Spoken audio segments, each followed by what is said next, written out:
Chapter 22. Pinocchio discovers the robbers.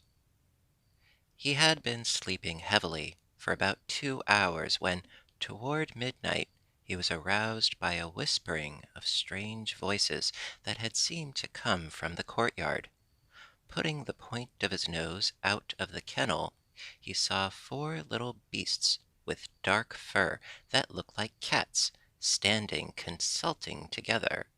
But they were not cats, they were polecats, carnivorous little animals that are especially greedy for eggs and young chickens. One of the polecats, leaving his companions, came to the opening of the kennel and said in a low voice, "Good evening, Melempo." "My name is not Melempo," answered the puppet. "Oh, then who are you?" "I am Pinocchio." "And what are you doing here?" "I'm acting as watchdog." "Then where is Melampo? Where is the old dog who lived in this kennel?" "He died this morning." "Is he dead? Poor beast, he was so good. But, judging by your face, I should say that you are also a good dog." "I beg your pardon, I am not a dog." "Not a dog? Then what are you?" "I am a puppet." "And are you acting as watchdog?" "That is only too true, as a punishment." "Well, then, I will offer you the same conditions that we made with the deceased Melampo, and I am sure you will be satisfied with them." "What are these conditions?" "One night in every week you are to permit us to visit this poultry yard, as we have previously done, and to carry off 8 chickens. Of these chickens, 7 are to be eaten by us, and 1 we will give to you, on the express understanding, however, that you pretend to be asleep, and that it never enters your head to bark and wake up the peasant."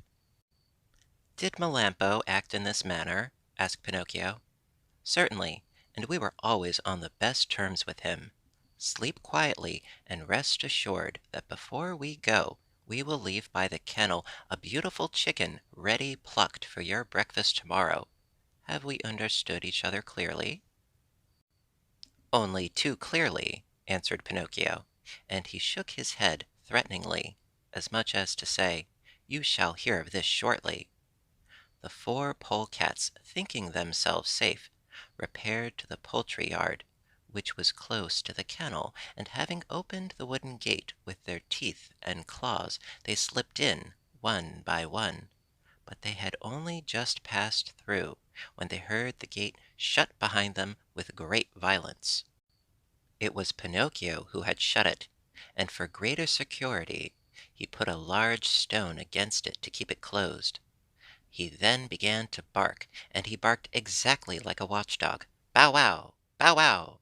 Hearing the barking, the peasant jumped out of bed, and taking his gun, came to the window and asked, "What is the matter?" "There are robbers," answered Pinocchio. "Where are they?"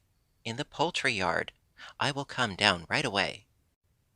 In fact, in less time than it takes to say Amen, the peasant came down. He rushed into the poultry yard, caught the polecats, and, having put them into a sack, said to them in a tone of great satisfaction, "At last you have fallen into my hands. I might punish you, but I am not so cruel. I will content myself instead by carrying you in the morning to the innkeeper of the neighboring village, who will skin and cook you as hares with a sweet and sour sauce. It is an honor that you don't deserve, but generous people like me don't consider such trifles." He then approached Pinocchio and began to caress him, and among other things he asked him, "How did you manage to discover the 4 thieves? To think that Melampo, my faithful Melampo, never found out anything." The puppet might then have told him the whole story. He might have informed him of the disgraceful conditions that had been made between the dog and the polecats, but he remembered that the dog was dead, and he thought to himself, "What is the good of accusing the dead? The dead are dead, and the best thing to be done is to leave them in peace." "When the thieves got into the yard, were you asleep or awake?" the peasant went on to ask him. "I was asleep," answered Pinocchio, "but the polecats woke me with their chatter, and one of them came to the kennel and said to me, "If you promise not to bark and not to wake the master, we will make you a present of a fine chicken ready plucked."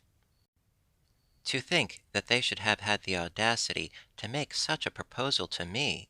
For although I am a puppet, possessing perhaps nearly all the faults in the world, there is one that I certainly will never be guilty of, that of making terms with, and sharing the gains of, dishonest people.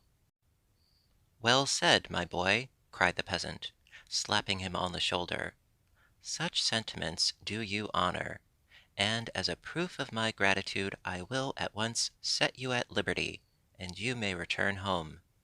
And he removed the dog collar.